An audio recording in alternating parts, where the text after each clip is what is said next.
Hello दोस्तों, स्वागत है आपका विद्या स्मार्ट कोचिंग क्लासेस में। मैं नरेंद्र कुमार और यहाँ पे दोस्तों आज हम लोग सॉल्व करने वाले हैं हिंदी का 5वां मॉडल पेपर, जो कि आपके यूपी टेट एग्ज़ाम के लिए बहुत ही इंपॉर्टेंट होने वाला है।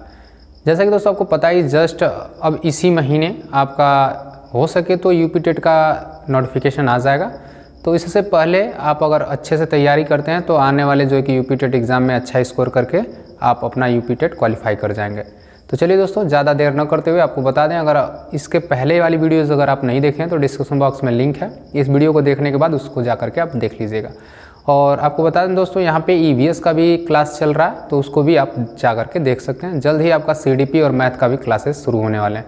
तो चलिए दोस्तों, हम लोग यहाँ पे वीडियो स्टार्ट करते हैं। स्टार्ट करने से पहले अगर आप चैनल को सब्सक्राइब नहीं किए, सब्सक्राइब कर दीजिए, वीडियोज़ को लाइक कर दीजिए। चलिए हम लोग वीडियो स्टार्ट करते हैं। सबसे पहला प्रश्न दोस्तों आपके स्क्रीन पे, और इस प्रश्न में पूछा जा रहा है, दिए गए वाक्यांशों के लिए एक शब्द दीजिए। क्या करना है, जो वाक्यांश आपका दिया गया है उसके लिए एक शब्द आपको बताना है। सांसारिक वस्तुओं को प्राप्त करने की इच्छा, जिसके अंतर्गत यानी जिसके अंदर सांसारिक वस्तुओं को प्राप्त करने की इच्छा होती है, उसे हम लोग दोस्तों क्या कहते हैं, यही आपको बताना है।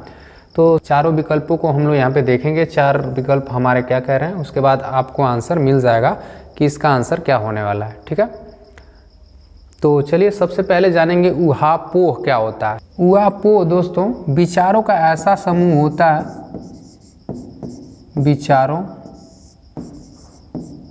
का ऐसा प्रवाह जिसका कोई निष्कर्ष न निकले, जिसका कोई निष्कर्ष न निकले।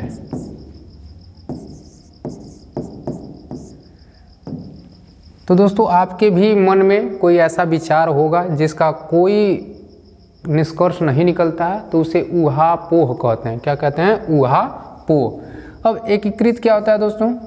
कई जगहों से मिलाकर इकट्ठा किया हुआ, कई जगहों से मिलाकर इकट्ठा किया हुआ। ठीक है, इकट्ठा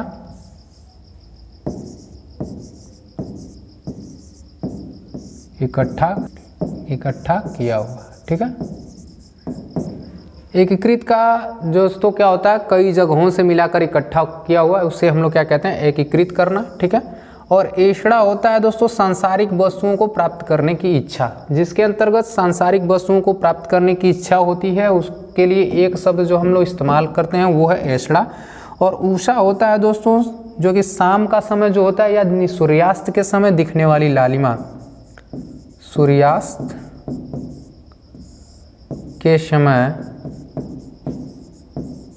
दिखने वाली लालिमा। जो सूर्यास्त के समय दोस्तों हम लोग को हल्की हल्की लालिमा दिखती है, उसके लिए एक शब्द जो हम लोग इस्तेमाल करते हैं वो है उषा। ठीक है, और इसका आंसर आप दोस्तों देख सकते हैं, संसारिक वस्तुओं को प्राप्त करने की इच्छा जो होती है वो एक शब्द उसके लिए एषड़ा इस्तेमाल करते हैं। ठीक है, अब चलिए अगला प्रश्न पे चलते हैं और अगला प्रश्न देखेंगे। अगला प्रश्न में भी दोस्तों वाक्यांश के लिए एक ही शब्द इस्तेमाल करना है, और अपने मत या विश्वास का जिसको आग्रह हो उसके लिए एक शब्द हम लोग क्या इस्तेमाल करेंगे, ये आपको बताना है। तो इसमें भी हम लोग चारों ऑप्शनों को एक एक करके देखेंगे और आपका आंसर निकल के आ जाएगा। तो चलिए देखते हैं। कंकाल क्या होता है दोस्तों? हड्डियों के ढांचों को, हड्डियों का ढांचा जो होता है दोस्तों, हड्डियों का ढांचा, हड्डियों का जो ढांचा होता है उसी को हम लोग क्या कहते हैं, कंकाल कहते हैं। कथोपकथन क्या होता है? दो लोगों के बीच पारस्परिक जो बात होती है, दो लोगों के बीच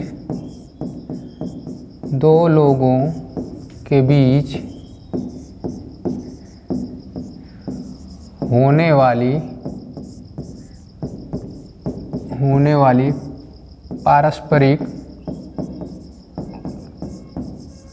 पारस्परिक बातचीत। दो लोगों में दोस्तों जो पारस्परिक बातें होती हैं या जो बातचीत होती है उसी को हम लोग क्या कहते हैं, कथोपकथन कहते हैं। ठीक है, होने वाली जो पारस्परिक बात या परस्पर जो उनके बीच बात होती है उसी को हम कथोपकथन कहते हैं। अब देखिए कसेरा क्या होता है, बर्तन बेचने वाले को कसेरा कहते हैं, तो उसके लिए हम लोग एक शब्द इस्तेमाल करते हैं, बर्तन बेचने वाला, बर्तन बेचने वाला। अगर दोस्तों आपसे पूछा जाए कि बर्तन बेचने वाला के लिए एक शब्द क्या होगा, तो वो होगा कसेरा। और कट्टर दोस्तों होता है अपने मत या विश्वास का जिसको आग्रह हो हमेशा, उसी को कट्टर कहते हैं। ठीक है, तो इसका आंसर क्या हो जाएगा, डी वाला ऑप्शन इसका सही हो जाएगा। तो आप लोग देख सकते हैं इसका जो है कि 2 नंबर का ऑप्शन कौन सा सही होगा, डी वाला। ठीक है, एक एक प्रश्नों को भी हम लोग यहाँ पे देख रहे हैं सभी को। ठीक है, अब आगे चलते हैं। अब देखेंगे दोस्तों तीसरा प्रश्न क्या कहता है, बंधुत्व किस प्रकार की संज्ञा है ये आपको बताना है। तो इसमें पहला ऑप्शन है जातिवाचक, भाववाचक, व्यक्तिवाचक, इनमें से कोई नहीं। तो देखिए दोस्तों सबसे पहले दिया है जातिवाचक। तो जातिवाचक दोस्तों जिससे प्राणियों का या किसी वस्तु का पूरे उसके जाति या उसके समूह का जब बोध होता है तो उसे हम लोग कहते हैं जातिवाचक संज्ञा। ठीक है, और भाववाचक संज्ञा में क्या होता है दोस्तों, जैसे ही एक कोई शब्द आता है आपके अंदर एक भाव उत्पन्न होने लगता है तो उसी को भाववाचक संज्ञा कहते हैं। जैसे बुढ़ापा, मिठास। ठीक है, ये जो शब्द हैं इनसे क्या होता है कि एक भाव उत्पन्न होने लगता है, तो ये आपके क्या कहलाते हैं, भाववाचक संज्ञा कहलाते हैं। जैसे इसमें तो बुढ़ापा, मिठास, बंधुत्व,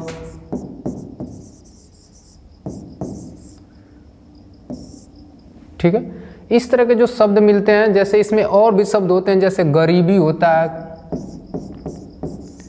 गरीबी। और दोस्तों इसमें शब्द आपको मिलते हैं जैसे हंसी। इस तरह के जब आपके शब्द मिलेंगे तो एक भाव उत्पन्न करते हैं और इसी को हम लोग क्या कहते हैं, भाववाचक संज्ञा कहते हैं। तो यहाँ पे आप देख सकते हैं बंधुत्व भी एक प्रकार का क्या है, भाववाचक संज्ञा है। तो इसमें आपका क्या हो जाएगा, बी वाला ऑप्शन सही हो जाएगा। और व्यक्तिवाचक में देखिए दोस्तों क्या होता है, किसी वस्तु स्थान का जब बोध होता है तो उसे हम लोग क्या कहते हैं, व्यक्तिवाचक संज्ञा कहते हैं। इसके अलावा कोई और दूसरा न हो तब आपका व्यक्तिवाचक संज्ञा कहलाता है। जैसे ताजमहल दोस्तों, केवल ताजमहल एक ही है, उसके अलावा और कोई नहीं है, इसलिए उसे हम लोग व्यक्तिवाचक संज्ञा कहेंगे। ठीक है, तो ये इसमें आपका कौन सा आंसर हो जाएगा, बी वाला आंसर इसमें सही हो जाएगा। अब आगे चलते हैं। दुस उपसर्ग से बना शब्द निम्न में से कौन सा नहीं है। देखिए नहीं वाला शब्द जो है कि आप लोग छोड़ देते हैं, तो उसको नहीं वाला जो है कि हम लोग जरूर देखेंगे कि नहीं क्या कह रहा है। नहीं अगर आप नहीं पढ़ते हैं तो ऑप्शन आपका क्या हो जाता है, यहाँ पे गलत हो जाता है। दुस्साहस, यहाँ पे भी देख रहे हैं दोस्तों, दुस जो है कि उपसर्ग इसमें लगा हुआ है। क्या लगा हुआ है, दुस उपसर्ग लगा हुआ है। इसमें भी दोस्तों देखिए दुस उपसर्ग लगा हुआ है, लेकिन यहाँ पे देखिए दू और र ये दुर उपसर्ग लगा हुआ है, तो इसलिए इसमें कौन सा आपका आंसर सही हो जाएगा, क्योंकि इसमें दुस उपसर्ग नहीं लगा है, तो ये बी वाला आंसर आपका सही हो जाएगा। अब आगे चलते हैं। अब इसमें पूछा गया दोस्तों, निह उपसर्ग से बना शब्द निम्न में से कौन सा है। निह उपसर्ग को दोस्तों यहाँ पे पूछ रहा है। अगर निह उपसर्ग के बारे में आपको पता है, अगर इसमें से अगर आपको आता है तो जल्दी से इसका आप लोग आंसर दे दीजिए कि निह उपसर्ग से बना शब्द क्या होता है। ठीक है, तो देखिए दोस्तों नी जो होता है उसका सबसे पहले अर्थ जानेंगे। नी का होता है, नी का जो है कि अर्थ क्या होता है दोस्तों, जो नी होता है इसका अर्थ होता है निषेध या अभाव, निषेध या अभाव। ठीक है, इस तरह जो है कि निह का जो है कि अर्थ होता है। और इसमें पूछ रहा है कि जो निह उपसर्ग से बना इनमें से कौन सा शब्द है। तो देखिए यहाँ पे भी निह लगा है, इसमें भी निह लगा है और इसमें भी लगा है, यानी सभी जो शब्द हैं वो निह उपसर्ग से बने हुए हैं, इसलिए इसका आंसर क्या हो जाएगा, डी वाला इसका आंसर सही हो जाएगा। उपरोक्त में से सभी में निह उपसर्ग लगा हुआ है। अब आगे चलते हैं। शुद्ध वर्तनी का चयन करना है आपको। क्या करना है, शुद्ध वर्तनी का चयन करना है। इसमें देखना है कि कौन सा शुद्ध लिखा हुआ है। तो देखो नक्षत्र हम लोग दोस्तों कैसे लिखते हैं, ठीक है। नक्षत्र में इस तरह लिखते हैं, नहीं इस तरह नहीं लिखते हैं, इस तरह भी नहीं लिखते हैं, इस तरह भी नहीं लिखते हैं। नक्षत्र को दोस्तों लिखते हैं इस तरह, ठीक है। तो नक्षत्र वाला कौन सा सही हो जाएगा, बी वाला आंसर इसमें आपका सही हो जाएगा। अब आगे चलते हैं। बहुत ही आसान प्रश्न है और ऐसे ही दोस्तों प्रश्न टेट में आते हैं। अगर आप सोचे को बहुत ब्रॉड लेवल पे ऐसे प्रश्न आएंगे जिसे हम लोग नहीं कर पाएंगे, तो ऐसा नहीं होता है। बहुत ही ईजी प्रश्न आते हैं। अगर आप अच्छे से हिंदी पढ़ लेते हैं तो हिंदी में लगभग दोस्तों 30 में 25 या 28 नंबर तो आपके आराम से आ जाते हैं। कुछ मेहनत नहीं करना होता, 5 नंबर का आपके पैराग्राफ आ जाते हैं। और इस तरह का जो अगर आप संज्ञा वगैरह पढ़ लेते हैं और संधि वगैरह पढ़ लेते हैं तो इससे सारे आपके प्रश्न बन जाते हैं। तो कोई बड़ी बात नहीं है, टेट इस बार आप क्वालिफाई कर जाएंगे, घबराइएगा मत, बस आप लास्ट तक चैनल के साथ बने रहिए, आपका ज़रूर इस बार टेट निकल जाएगा। चलिए शुद्ध वर्तनी वाला शब्द चुनिए। इसमें भी शुद्ध वर्तनी आपको देखना है कि रासायनिक दोस्तों कैसे लिखा जाता है, ठीक है। तो चलिए इसको देखते हैं। रासायनिक क्या ऐसे लिखा जाता है, या रासायनिक होता है, या रासायनिक होता है, या रसायनिक होता है। तो दोस्तों आप लोग देखते होंगे कि रासायनिक जो लिखा होता है वो रासायनिक लिखा होता है। कैसा लिखा होता है, रासायनिक, ठीक है। इस तरह लिखते हैं।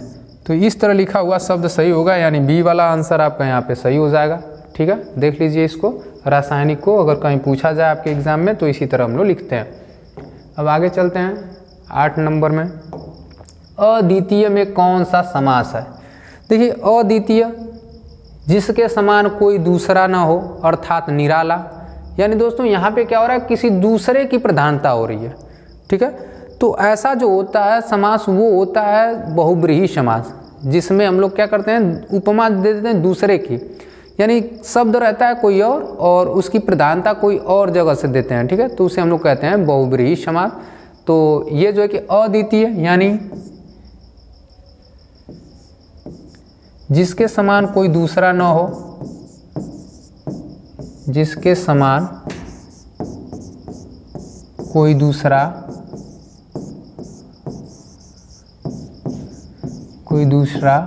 न हो, अर्थात निराला। अर्थात क्या दोस्तों, वो व्यक्ति क्या होता है, निराला उसको कहते हैं। तो यहाँ पे देखिए बात की जा रही है किसी दूसरे के बारे में, लेकिन उसकी प्रधानता किसके बारे में हो रही है, निराला के बारे में बताया जा रहा है। तो इस तरह के जो समास होते हैं वो होते हैं बहुब्रीहि समास। तो इसका अद्वितीय में कौन सा समास हो जाएगा, बहुब्रीहि समास हो जाएगा। अव्ययी भाव समास में दोस्तों आपको पता है प्रथम पद इसका जो है कि अव्यय होता है और इसी की प्रधानता होती है। इसी में दोस्तों यथाशक्ति, यथासंभव,